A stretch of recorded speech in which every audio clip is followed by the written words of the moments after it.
கர்த்தருடைய பரிசுத்த நாமத்திற்கு மகிமுண்டாகட்டும். ஆண்டவராகிய இயேசு கிறிஸ்துவின் நாமத்தினாலே அன்பு கர்த்தருடைய பிள்ளைகளாகிய தங்கள் அனைவருக்கும் ஸ்வீட் ஊழியத்தின் சார்பாக வாழ்த்துக்களையும் ஸ்தோத்திரங்களையும் தெரிவித்துக் கொள்கின்றேன். தானியேலின் புத்தகம் 3ஆம் அதிகாரம் 15வது வசனம். தானியேல் 3ஆம் அதிகாரம் வசனம் 15இன் இறுதி பகுதி. உங்களை என் கைக்கு தப்புவிக்கப் போகிற தேவன் யார் என்றான். உங்களை என் கைக்கு தப்புவிக்கப் போகிற தேவன் யார் என்றார். என் அன்பு கடவுளுடைய பிள்ளைகளே, இந்த 3ஆம் அதிகாரம் மிக முக்கியமான அதிகாரம் மாத்திரமல்ல, நாம் அனைவருக்கும் நன்றாக தெரிந்த ஒரு அதிகாரம். இங்கே என்ன நடக்கின்றது? ராஜா ஒரு பொற்சிலையை நிறுவி நீங்கள் யாவரும் இதை வணங்க வேண்டும் என்று உத்தரவிடுகின்றார். அது ஏன் நடந்தது எல்லாமே நமக்கு வேதத்தை வாசித்தவர்களுக்கு நன்றாக தெரியும். அதை நான் விளக்க வேண்டிய அவசியம் உங்களுக்கு இல்லை. ஆனால் அந்த இடத்துல ஷாத்ராக், மேஷாக், ஆபேத்நேகோ என்கிறதான 3 வாலிபர்கள் அவர்கள் இருக்கிறார்கள். அவருடைய கடவுளுடைய பிள்ளைகள். அவர்கள் இந்த சிலையை நாங்கள் வணங்க மாட்டோம் என்று சொல்லுகிறார்கள்.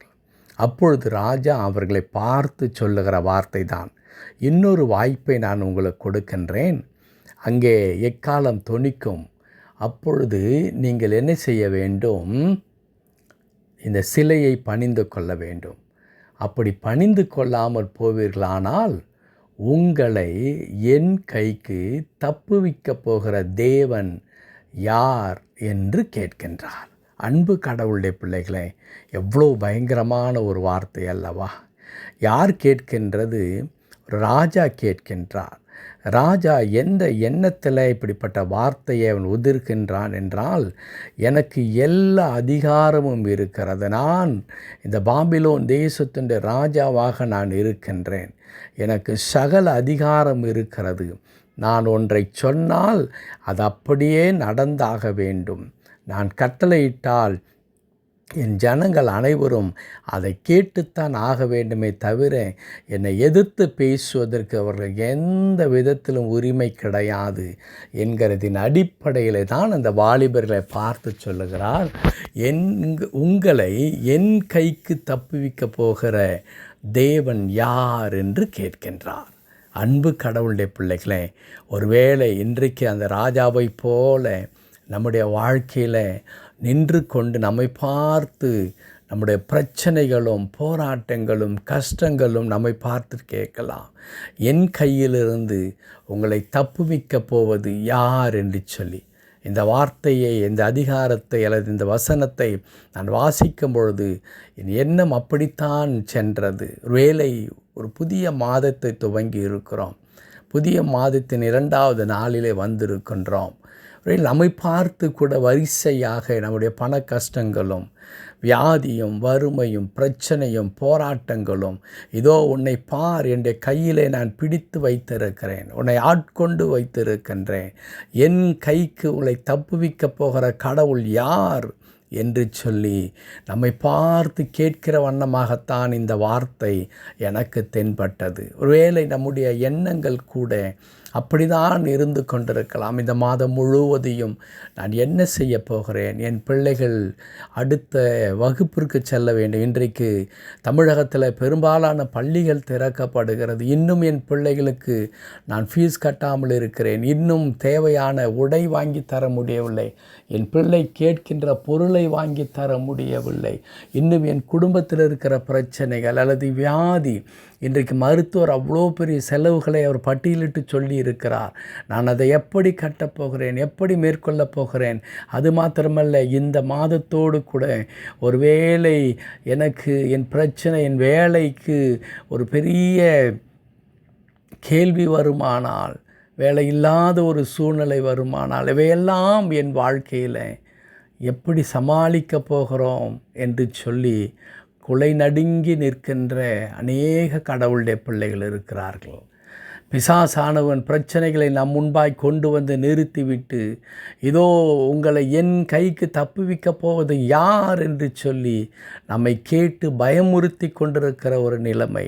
அன்றைக்கு எப்படி அந்த ராஜாவுக்கு முன்பதாக அந்த 3 வாலிபர்கள் நின்றார்களோ அவர்களை பார்த்து கர்வமாக தன் அதிகார தொனியில் அந்த ராஜா உங்களை என் கைக்கு தப்புவிக்கப் போகிற தேவன் யார் என்று கேட்டாரோ அதே வண்ணமாய் இன்றைக்கு பிரச்சனைகளும் கஷ்டங்களும் நமக்கு முன்பதாய் நின்று கொண்டு பிசாசானவன் பலவிதமான தோல்வி பிரச்சனையின் உருவிலே வந்து நின்று நம்மை அச்சுறுத்தி கொண்டிருக்கலாம். அந்த வாலிபனைப் போலவே நாம் நின்று கொண்டிருப்போம்.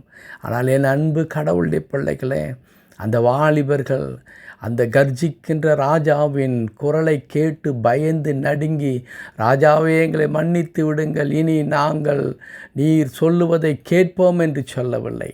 மாறாக 1-2 வசனத்திற்கு பிறகு 17ஆம் வசனத்தில் அவர்கள் அழகாய் சொல்லுகிறார்கள், நாங்கள் ஆராதிக்கிற தேவன் எங்களை தப்புவிக்க வல்லவராயிருக்கிறார். கர்த்தருடைய பரிசுத்த நாமத்திற்கு மகிமை உண்டாகட்டும். இதுவல்லவோ கடவுளுடைய பிள்ளைகளுடைய வார்த்தை. ராஜாவே ஒருவேளை உன் அதிகார தொனியிலே என் கைக்கு உங்களை தப்புவிக்கப் போகிற தேவன் யார் என்று நீர் கேட்கலாம்.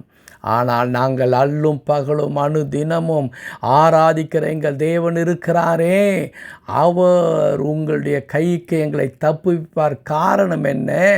அவர் ராஜாவிற்கெல்லாம் ராஜாவாகிய ராஜாதி ராஜாவாக இருக்கின்றார். அவருக்கு முன்பதாக நீங்கள் ஒன்றுமே இல்லை என்பதை நீங்கள் மறந்துவிட வேண்டாம். எங்களை ஆண்டவர், இதை சர்வலோகத்தையும் ஆண்டு கொண்டிருக்கின்ற ஆண்டவர், அவர் உம்முடைய கைக்கு எங்களை தப்புவிப்பார் என்று சொல்லுகிறார்கள். என் அன்பு கடவுளுடைய பிள்ளைகளே, ஆம், நம்முடைய கடவுள் சர்வ வல்லமையுள்ள கடவுளாக இருக்கிறார். அவர் ராஜாதி ராஜாவாக இருக்கிறார். அவர் சொல்ல ஆகும், அவர் கட்டளையிட நிற்கும். அவர் ஒரு வார்த்தை சொன்னால் போதும், அங்கே அற்புதங்கள் நடக்கும். அதில் எந்த சந்தேகமும் இல்லை. ஆகவே நம்மை அச்சுறுத்துகின்ற இந்த தேவைகள், பிரச்சனைகளை எல்லாம் பார்த்து நீங்கள் சொல்லுங்கள், நான் ஆராதிக்கிற தேவன் எங்களை தப்புவிக்க வல்லவராயிருக்கிறார். ஜெபிக்கலாமா? கிருபை நிறைந்த நல்ல ஆண்டவரே, நமக்கு நன்றி செலுத்துகிறோம், நாங்கள் துதிக்கிறோம். ஆமாப்பா, அன்றைக்கு அது அற்புதமான வாலிபர்களை ஆண்டவரே ராஜா சுவாமி எதிர்த்து பேசினதைப் போல, அல்லது அவர்களை பார்த்து அச்சுறுத்தினதைப் போல, இன்றைக்கு அநேக பிரச்சனைகளை எங்களுக்கு முன்பதாய் நின்று உங்களை என் கைக்கு தப்புவிக்கப் போகிற கடவுள் யார் என்று கேட்கலாம். ஆனால் நீர் எங்களுக்காக இருக்கிறீர். நாங்கள் ஆராதிக்கிற எங்கள் தேவன் எங்களை தப்புவிக்க நீர் வல்லவராக இருக்கிறீர். அதற்காய் தோத்திரம். ஆகவே இவளை திருக்கரத்தில் தாழ்த்தி அர்ப்பணிக்கிறோம். எங்களை தொடர்ந்து பொறுப்பெடுத்துக்கொண்டு இன்று மாத்திரமல்ல ஆண்டவரே, இந்த மாதத்தின் ஒவ்வொரு நாளையும் எங்களுக்கு ஆசீர்வாதமாக்கி தரப்போருக்காய் தோத்திரம். மீட்பர் நாமத்தில் ஜெபிக்கிறோம் எங்கள் நல்ல பிதாவே. ஆமென், ஆமென்.